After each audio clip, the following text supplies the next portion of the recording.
ایما عزیزانو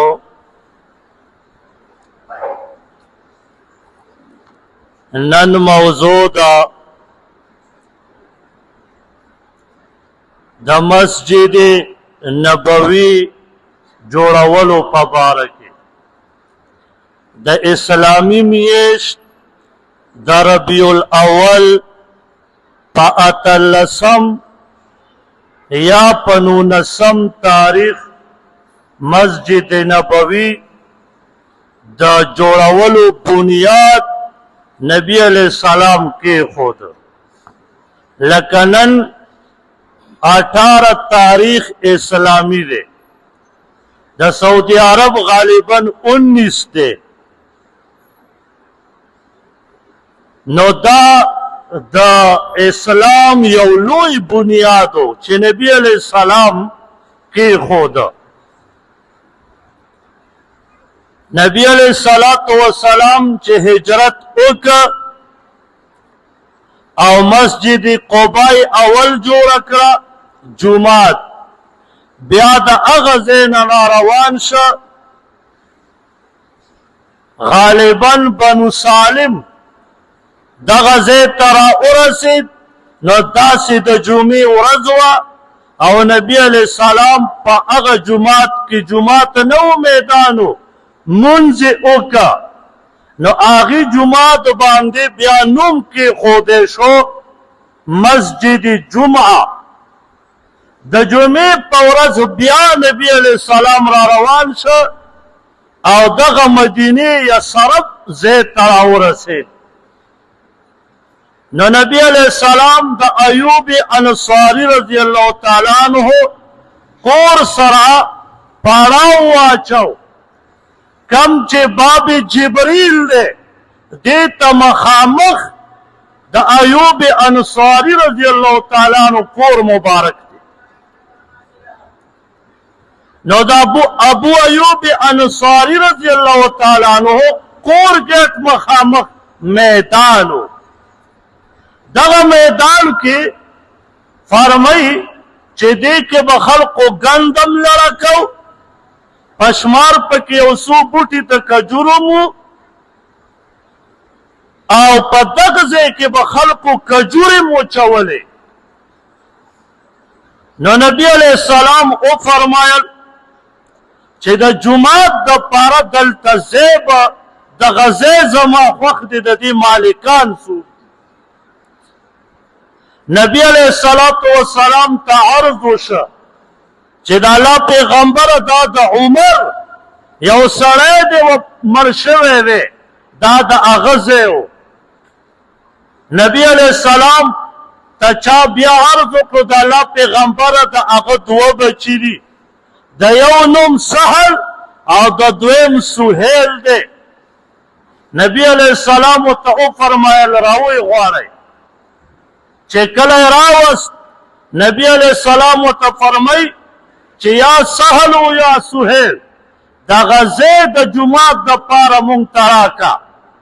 نو هغه دوه ولکانو ویل چې د الله پیغمبر مونږ تاسو له هبکه تاسو شه جمعات په جوړ کړئ نبی علیہ السلام ته فرمایل دا یتیمانانو نبی علیہ السلام ته فرمایل امدا سینالم پمای را خرڅ کئ نو 50 دینار باندې خرڅ کا نبی علیہ السلام ابو بکر صدیق رضی اللہ تعالی عنہ ته فرمایل چې د دې جمعات 10 دینار ریټ دی دا ولا ورک نو ابو بکر صدیق رضی اللہ تعالی عنہ 10 دینار ورکړه په خواز مکی ارزانی وی په روپۍ به کې ته ځې دا اوس د لکونو خبرې دي نو نبی علیہ السلام هغه جومات واخیست اوس یې جوړی نو د جوړولو نه اشنا خبرې منځ کې راځي نبی علیہ السلام اوس مسجد نبوي بنیاد کړي نو نبی علیہ السلام او فرمایل چې اول دا ونه ته کټ کړئ نو ونه کټ کړئ د کجورو ونه وي هغه ګن دای تی اوویسته او تاریخ ابن ابن کثیر لیکي وی په دغه ځای کې د مشرکینو بعضې قبرونه مو وی نبی علیہ السلام وفرمایل دا مشرکینو قبرونه وران کوي ختم یې کوي نو هغه قبرونه یې وران که د دې میدان نه دلته اوس مسجد نبوي جوړیږي نبی علیہ السلام وفرمایل د دې بنیادونه وکنئ فرمایي درې لاسه شرعي د دې تر څنګلې پورې وي وی درې لاسه یې دا لاندې بنیاد ولا وکناست او فرمایي وی نبی علیہ الصلوۃ والسلام به د هغه خټې نه چې صحابو به رایستا وی نبی علیہ السلام به په خپله ټوکرۍ ونیوه داسې هغه د خټې اوسیر ته به یې لره کوله عمار بن یاسر رضی الله تعالی عنه وی ده به دوه ټوکرۍ نیولې یو په یو لاس بله په بل لاس او دا به وړه وی نبی علیہ السلام په دغه ټیم کې وفرمایل ویا عمار بن یاسر رضی الله تعالی عنه تا به باغیان شهید کوي باغیان څه خلق وي او تا به شهید کوي دا ول نبی علیہ الصلوۃ والسلام د شهادت هغه مهر په ولګاو نو نبی علیہ الصلوۃ والسلام د صحابه سره لګیا دي دا نو چې زه پیغمبر یم مونږ دی الله معاف فرمایي علی رضی الله تعالی عنہ و عثمان بن مزعون رضی الله تعالی عنہ دام لګیا دي خدمت کوي خدا نیازبین ډیر زیاتو او د چرته کار مار نه و کړی په دې زندګۍ کې دا پلار ډیر نیازبین لوی کړی علی رضی الله تعالی عنہ فرمایي وی مونږ به چې خټې اوچتولې وی عثمان بن مزعون رضی الله تعالی عنہ ده به د ځان نه هغه خټې زر زر وڅنډلې هغه خټه به پرېوته هغه به یې ځان نه زر زر صفا کړه وی علی رضی الله تعالی عنہ په دغه ټیم کې د مزاحیې دپاره مزاح ورسره کوي یو څو الفاظ وی ومن یرا عن التراب حائد وی هغه شخص هغه سړی چرته برابرېدی شي چې یو کس په خټو کې لګیا دی ځان نه څنډی و یو هغه کس چې خپل خټې ځان نه څنډی نو دا دواړه برابر نشي کېدی عثمان رضی الله تعالی عنہ دا بل عثمان دی عثمان بن مزعون رضی الله تعالی عنہ ده به بیا هم دغسې کولې نیازبین ډېر زیات نو هغې به خپلې خټې په ځان پورې صحابه ولګولې خو لیکن بیا یې ځان ته نه کاته مونږ افسوس دا طالبان ناستې دي چوټیانې شي بیا روژه کې نو یو ځل زه او بچي مې یو ځای که ما بچو راځئ چې دا جومات صفا جومات مو صفا که دا د مؤذن بابا دا شاته دا ځای د محراب ته مخامخ د دویم صف کې داسې لږ غوندې اوبه مونږ نه پاتې شوي دي یو کس راغی سپینې کپړې یې اچولي دي رومال ورسره دی خو چې دلته یې نیت تړو والله که دروغ ویم اوس ما دغسې کې سنت وکړه ما ونه کاته ما دا سړی څه کوي چې ما وکتې اوبه وې نو دغه سړي سپېږمې تروې کړې او اخوا شو اوس رومال ورسره دی ما دا خو بیلو ده دویم کس راغی هغه هم جوړه اچولې ده او دلته ودرېد خو چې مخې ته وکته چې دلته خو اوبه وي هغه هم دغه ځای نه شاته لاړ ولته یې سنت شروع ماسک یو شاګرد ناست ما ول خپل رومال ورکړه ما یې بچیه دا واله او دا اوبه وچېکه نو هغه اوبه یې وچې کړې هسې ما زړه کې سوچ کو چې کني ستا دا لباس د جومات نه ډېر بهتر دی یا ستا د کپړې د مولا نه به ډېرې بهتري ستا به د 1500 روپو جوړی والحمدلله زه خپله نه علم زما داسې جوړې شته د 3.5 روپو دي دا چې زه کم کاټن مې نن اچولی و تپوس وکئ دا د 3.5 روپو دی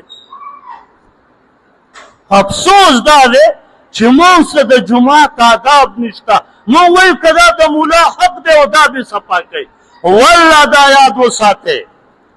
والله که چېرې اجر نبي علیه السلام نه وی بیان کړی د صفای، قسم په الله که په دې جومات کې ما ویپر قدرې اوچت کړی وی. ولې دا خو د محلې کار دی، صفا کوي به یې که نه. د ملا کار خو د جمع سره دی. د ملا څه کار دی چې جومات صفا کوي او په جومات کې په امام پسې بسترګې. ما له بعضې خلک وایي دې دغسې کې دا جاله د زوتم ستا لاسونه مات دي خو صفا یې که که نه. خو دې وجې نه صفا کوم چې اجر پکې ډېر دی، والله اجر پکې ډېر زیات دی. بخاری شریف کې روایت دی، حدیث مبارک 458 نمبر دی. فرمای یو زنانه او په دغه روایت کې ابو هريره رضی الله تعالی عنہ فرمای یا یو سړی و درنګ تورو، فرمای و دغه کس به د جماعت خدمت کو، صفایی به کوله. و یا سړی او یا زنانه و. فرمای و کله چې دغه سړی وفات شو، صحابه شپې ټیم و صحابه بس لاړو نبی علیه الصلاة والسلام ته تکلیف ورنکړ او لاړو دا سړي باندې یا زنانه باندې جنازه وکړه او دفن یې کړ. سهار شو نبی علیه السلام تپوس وکړ چې هغه کس نه ښکاري یا هغه زنانه نه ښکاري چې جومات صفایي کوله. هغې ورته عرض وکړه د الله پیغمبره هغه خو بېګاه شپې وفات شو، بس مونږ د شپې دفن کړه. مونږ وی نبی علیه الصلاة والسلام ته به څنګه تکلیف ورکوو؟ ولې وی غریب سړی و به داسې څه هم نه ډېره د جومات صفایي وه داسې دا به یې کوله. نبی علیه السلام وفرمیل ما ته یې قبر وښایه، د جومات اجر ګوره ښه.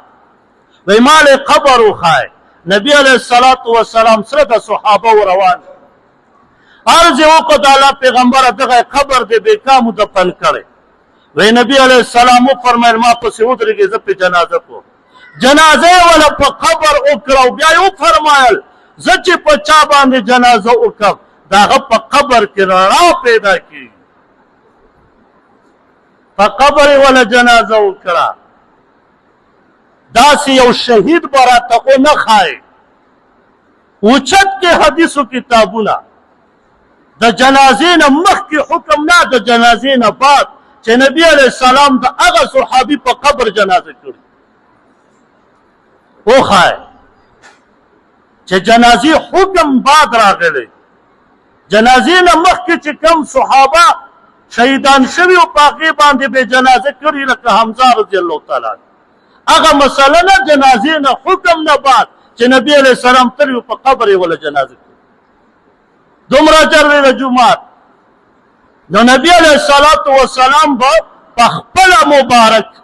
په مسجد نبوي کې کار کو. پیغمبر دی زمونږ د علاقې خو چې وړوکی ناظم دی چې جومات مخې ته تېرېږي، زه کله کله دلته کې صفایي کوم پیپ مې ولګو، خو چې څوک تېرېږي داسې لږ چې سترګې اوچتې دا پنسې هم داسې د جومات مخې ته اوچتې چې اوبه راباندې توی نه شي. او خدای راستیم دغه کس چې د کور مخې ته مې لیدلی په ویړو کې ګوتې وهي او صفایي کوي. مړه زه ستا نه خو بیا په سر کرتې بهتر یم، زه خو بیا هم په ویړو کې ګوتې نه وهمه، بهر جومات د چپړو ځای صفا کوم، نو ستا نه خو زما بیا اجر ډېر زیات دی. نو دا یاد وساتئ د جومات کلم چې څه ګند وي په خوشحالۍ اوچته وه، والله چې په دې کم اجر دی. د دې نه د مرګ نه بعد په پته لګي، په دنیا پته نه لګي. نو نبی علیه السلام چې د دې بنیادونه راکېښود بیا یې پې دیوالونه وواله. ابو هريره رضی الله تعالی عنه فرمایي وی نبی علیه الصلاة والسلام مې وکته چې کچه خښتې دا د خټو نه جوړېږي، وی دا یې نیولې دي دومره ډېرې وې چې سینې مبارکې پورې لګولې دي.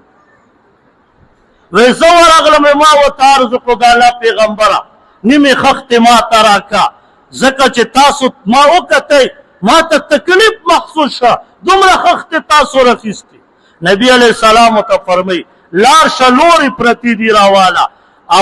او بیا ورته دویم قرتې فرمایي الله عیشه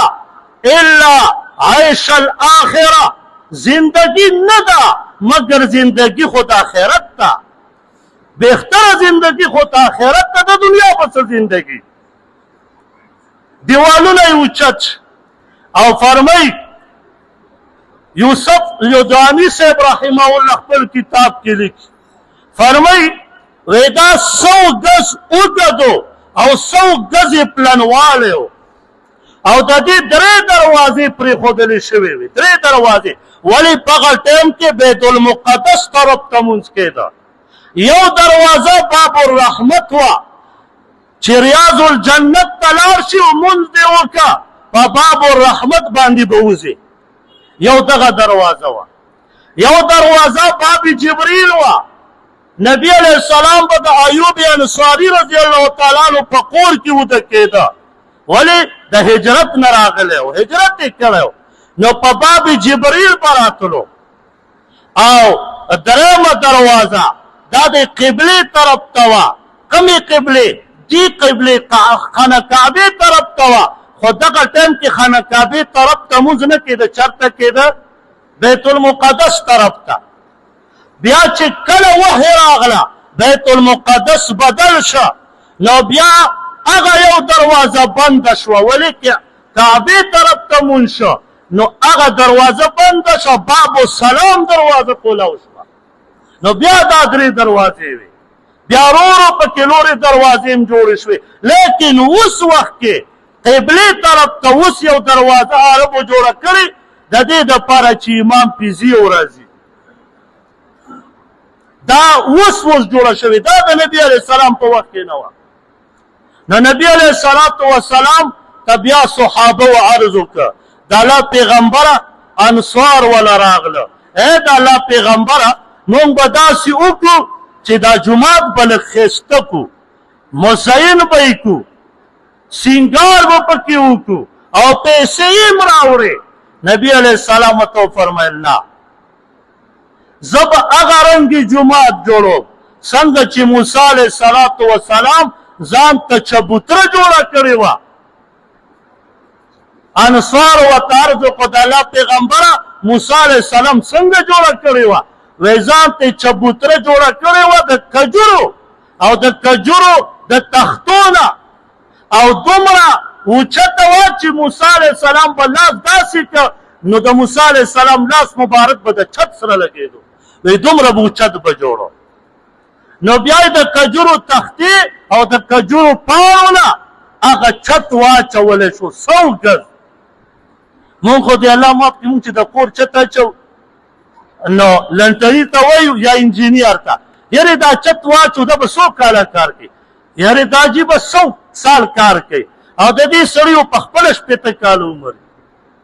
لکه د ده ذهن کې دا پروت دی چې زه به له 140 سال ژوندی یم 100 کال به دا کار کوي نو نبی علیه السلام به چې کله مسجد نبوي کې مونځ کوه فرمای وی باران به شو څاڅکي به را پرېوتل دا څاڅکي به پکې را پرېوتل داسې ساده جومات خو د اجر نه دومره ډک اجر ته ګوره نبی علیه السلام فرمای وی په نورو جوماتونو نه زما د جومات د مسجد حرام نه علاوه په زر بهتره چند اوچت دی د نورو جوماتونو نه د یو مونځ په بر سوچ وکړه زر مونځونه چې ما او تا دلته کوو د هغې نه هلته یو مونځ غوره دی او نن کې زمونږ خو لانټر دی او ټایل دی لیټونه دي چې پرکا ده جي سیګان دي پکې بهتره والله نه دی بهتر اوس هم هغه جومات دی او په هغه ټایم کې هم بهتر و ولې دا د اخلاص نه جوړ شوی و په اخلاص پې شوی و او نبی علیه السلام چې کله جومات تیار شي جومات وجود ته راغی نو نبی علیه السلام به چې راغی د خپل جنماز مبارک ځای ته نو دلته کې خطبه به یې لوسته نو دلته کې نور څه نه و د کجورې یو تنه پاتې وه او په هغې ته به نبي علیه السلام تکیه واله او خطبه به یې لوسته یو زنانه عرض کوي د الله پیغمبره زه به تاسو ته د لرګي منبر جوړ کړم نبی علیہ الصلوۃ والسلام ته منبر شروع او چې منبر تیار شو څومره جمعې غوره د کجوري په لرګي نبی علیہ السلام خطبې لوستلې دي ډېرې زیاتې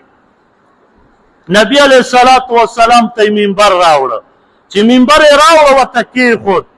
نبی علیہ السلام داسې جمعې ورځ ته راغی او په منبر تشریف فرما هغه ونې جړا شروع کړه او فرمایي داسې جړل لکه ماشوم چې جړل وی نبی علیہ السلام د منبر نه ښکته شو او ورغی او دغه د کجورې تنې ته یې غاړه ورکړه نبی علیہ السلام فرمایي که چرې ما دې له غاړه نه وی ورکړې او دې ته ما ویلي نه وی چې په ارام شه نو وی دا به تر قیامته پورې جړېدلې او دا بیا غالبا د عمر رضی الله تعالی عنہ په دور کې دا جومات بیا لږ غټ شوی هم دی او بیا جوړ شوی دی خو بیا لږې د پخو خښتو نه جوړ شه نو وی بیا یې دغه ونه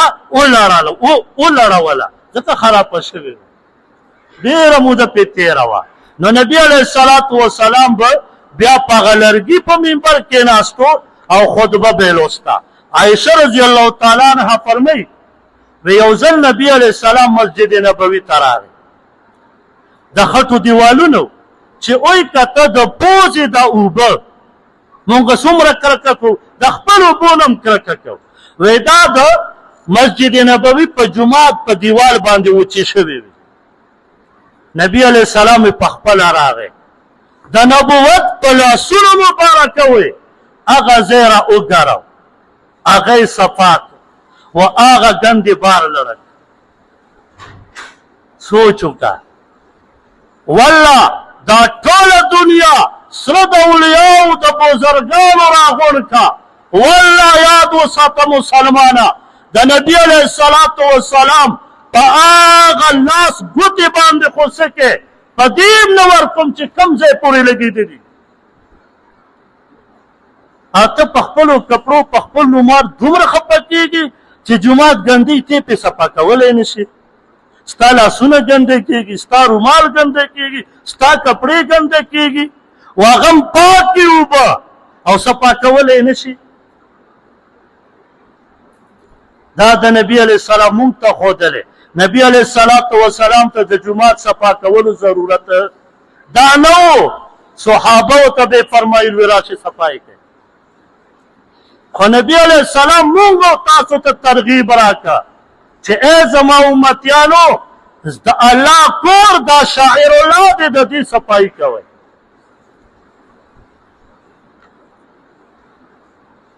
علی رضی الله تعالی عنہ به چې کله راغی جومات کې به چې وکته نو کله کله د خټو دیوالونه او د لاندې فرش خو داسې ټیل نه و هغه کاڼي دغه به وړه دا به پرته علی رضی الله تعالی عنہ به چې راغی کله کله به چې وکتې په دیوال باندې به ګردې وي او د خټو دیوال وي په دې کې جالم دا جولا دا غڼې که څه ورته وي دا جوړی نو دا خو ډېرې زیاتې بیا نو علی رضی الله تعالی عنہ به د خپل وجود مبارک صادر راکوز کړه ځان نه او شروع به شو د جومات دیوالونه او دا چتونه او دا لاندې ځای به یې صفا کړ علی رضی الله تعالی عنہ ته په خپل رومال دومره غرور کې افسوس خو چې کله ستا دا رومال خاص شي په دې ماشین واشین ماشین کې چې کپړې وینځي ستا دغه رومال چې ته پې دومره تکبر کې دا ګوره په هغه ګنده کپړو کې ور واچې دومره تکبر پې مه کوه د علي رضی الله تعالی عنہ صادر نه والله دا ټولې دنیا دا قیمتي صادرې چې پې ور نه کړم والله که پې ورې کړم اب چرته دا 1 روپۍ صادرو ستا به د لکونو کروڑونو کپړې و صادرې وي خو والله که پې ورې کړم نو د جومات ډېر خیال پکار دی او د جومات صفایي ابوبکر صدیق دا په اول هجرې نبی علیه السلام مسجد نبوي جوړ کړی بیا چې کله خیبر فتح کړ نو دا 9 کال د هجرې دی نو نبی علیه الصلاة والسلام مسجد نبوي د 9 کالو کې دا لږ زوړ شوی و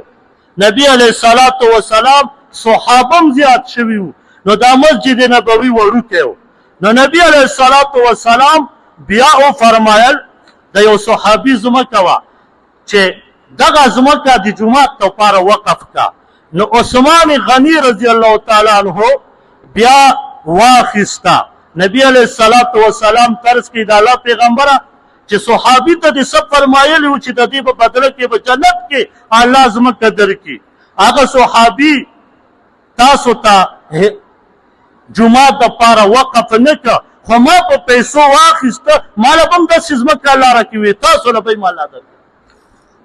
نو هغه ځمکه بیا عثمان غني رضی الله تعالی عنه واخیسته او بیا یې غم وقف کړه بیا عمر ابوبکر صدیق رضی الله تعالی عنه دریم کرته داغه په دور کې مسجد نبوي بیا جوړ شه ولې چتونه کمزوري وو او بس ساس کی براتر ډیر زیات نو ابوبکر صدیق رضی الله تعالی عنہ فرمایل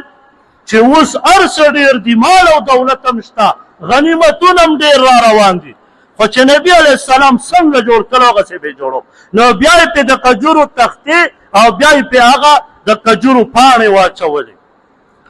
عمر رضی الله تعالی عنہ وخت راغی هغه هم لږ وصیح کړه خو چې عثمان رضی الله تعالی عنہ وخت راغی هغه بیا د هغې نه هم لږ وصیح کړه اوس چې په مسجد نبوي کې کم ترپال لګېدلی دی کتلی مو دی دغه عیساق اخوا دا ټوله د نبي علیه السلام په وخت کې وه دې نه دې خوا دا دوه ستنې ځای چې لږ زیات کړی د ترپال نه دې خوا یو ستنې راځي بیا ورپسې دویمه راځي غالبا درېیمې ستنې باندې لیکلي عثمان رضی الله تعالی عنه بناها تر دغه درې ستنې بیا عثمان رضی الله تعالی عنه جوړ کړ نو ما به کوشش کړو چې زه هلته کښېنم دلته خو تللی نه شوم ټول ریاض الجنه و ترپال یې لګولې نو ما به د عثمان رضی الله تعالی عنه ته ته زور کو ما نبی علیه السلام فرمایي السنت خلفاء الراشدین زما سنت د خلفاء الراشدینو زما سنت نو ما یې زه دا داسې دی که د نبي علیه السلام په جومات کې لمونځ کوم د دغه ځای نه تر هغه ابوبکر صدیق رضی الله تعالی عنه دا ګیټ دا سړی چې راننوځي دا خلافت عثمانیه کې بیا جوړ شو شاته چې دا کم لوړ حرم دی دا مونږ چې پکې مونځونه کوو دغه دې کې وړه برانډه وه دا ریاض الجنه نه شاته دلته هم ترپال لګېدلی دې نه شاته دا دوه چترۍ چې دي دغه برانډه وه د نبي علیه السلام په وخت کې عرب چې تاسو وګورئ او چاته پته وي عرب چې وګورئ چې دننه جومات کې ځای نه وي دې ځای ته رامنډې وایي دا هم د نبي علیه السلام په وخت کې برانډه وه د دغې برانډې ځای نه تر شاته پورې دغه ځای کې بیا داسې ښایسته اوچتې اوچتې ستنې ډېرې زیاتې لګېدلې دي او د دې نه بیا شاته لورې ستنې داسې نو تر نیم د حرم چې دننه دی دا نیم په دې کې د سلا حرم ده هغه سر نه په هغه سر به وځي دا خلافت عثمانیه بیا جوړ او د دغه ځای نه شاته تر ګیټه پورې 2100 ده د دغه ځای نه عربو جوړ کړی دا د مسجد نبوي د جوړولو تاریخ مې تاسو ته صرف بیان کړ خو مقصد مې دا دی چې هغه ځای ته خو موږ صرف عمرو ته تللی شو نور خو نه شو تللی حجونو ته تللی شو نور خو نه شو تللی په خپل علاقه کې د الله جومات درکړی نو په خپل علاقه کې هم صفایي کوه د نبی علیه السلام 53 سال عمر دی یا 54 سال خو په خپلو لاسونو مبارکه به جومات صفا کوم او جوړو به یم نو دا ونه وایي چې زه بوډا یم نبی علیه الصلاة والسلام پیغمبر هم دی بادشاه هم دی قاضي قضام دی مره د دنیا چې کومه وه ته اوس په دنیا کې ګورې دا د نبی علیه الصلاة والسلام سره په یو ټایم کې وي مړه امپیا به تا د په جومات کې جارو وایي خدای راستی چې جومات ته راځي ځان سره به جنماز بیر وله هغه شاته چې چپړاسي را روان وي راوړي به که داسې نه ده تا له به امپیا جنماز په دې جومات کې لمونځ وکړي الله مو دې معاف کړي نو مسجد نبوي دغه تاریخ په 18 تاریخ د ربیع الاول نبی علیه السلام بنیاد کېښوده او د صحابو نبی علیه السلام په دور کې 2 کرتې تا تعمیر شوی دی بیا د ابوبکر صدیق رضی الله تعالی عنہ او بیا عثمان غنی رضی الله تعالی عنہ بیا خلافت عثمانیه او بیا عربو دا دومره پورې په دې جومات کې واسعوالی شوی دی. نو الله پاک دې موږ تاسو بار بار بولي. زه تاسو ته یو مسله کومه نور بس هر چا ته پته ده. د ریاض الجنت ته چې لاړ شي اصحاب صفه چې کوم ځای دی په دې به راځي. نو دلته هم خلک ولاړ لمونځ کوي. خلک وایي ریاض الجنت کې مې 2 رکعته لمونځ. نو یو عربي راغی، ما له ډېر عربي هم نه راتله، شورتې والا و داسې. نو ما ته وایي چې کل ریاض الجنه. ما لا ما انا تقدم هذه صف الثالث، ما زه زما د مخکې دریم صف کې ودرېږم. ما هذا ریاض الجنه، هذه ریاض الجنه، دغه ریاض الجنت دی. داسې ګډه وډه عربي مې ورسره ویله. ما ته وایي چې نه نه کل ریاض. ما انا امام فی پاکستان، ما زه په خپله پاکستان کې امام یم، ما یې وړوکی غوندې ملا یم. بس رانه روان شو، والله چې روان شو. زه لاړم استوانه عایشه رضی الله تعالی عنها لیکلي دي علی السریر. دا علی السریر کټ ته وایي. دلته به نبي علیه السلام اعتکاف ته کېناستو. نو هغه ستنې سره ودرېده او دا په هغه درو صفو د ریاض الجنت کې راځي. نو هلته مې په یو ورځ 6 رکعته کړي وو، په دویم ورځ پکې په دوکه ورغلی وم. خو چې دې نه پرېږدي څه وکړو؟ نو په هغه ورځ مې پکې 8 وکړه. او چې دا خلک مې په ده شاته به ولاړو، ما دې هم چې لاړ شي ریاض الجنت کې مې لمونځ وکړي. ما خدای راستي که لیدلی دې مې ته خو له لمونځ غم کړو. نو هغه 3 صفو ته به ځان رسوئ. کومو صفو ته؟ مخکې به ځئ، مخکې تا به نه پرېږدي. تا ته وایي کل ریاض الجنه. ما ورته وایي نه، د منبر د تروزې پورې نبي علیه السلام ځای یاد کړی. او علما فرمي هغه دا 3 صفه دي. نو ورته چې دا شاته څنګه ریاض الجنت شو؟ نو هغه ځای ته به مخکې به ځان رسوئ. و عرب چې راشي تاسو وګورئ چې د مونځ ټیم شي. موږ به چې سلام ته تلو نبي علیه الصلاة وسلام ته، الله پاک دې ټول بوځي چې دا څوک تللي دي او دا خبرې کوي، هغه وایي چې زه هلته اوس موجود یم. نو موږ به چلته روان وو چې ریاض الجنت ته به ما داسې وکته هغه جال د پاسه چې وکتو د عرب به راخوشو ملک ته به ودرېده. نو ما په زړه کې وي که دا ستاسو په نیز ټول ریاض الجنت وی، نو دا عربیان دا مخکې ولې راځي خو شاته دې ودرېږي که نه؟ ریاض الجنت دی ټول. نو مخکې به ځان رسوئ. الله پاک دې موږ او تاسو بار بار حرمینو شریفینو ته بوځي. دعا وکړو الحمدلله رب العالمین. یا الله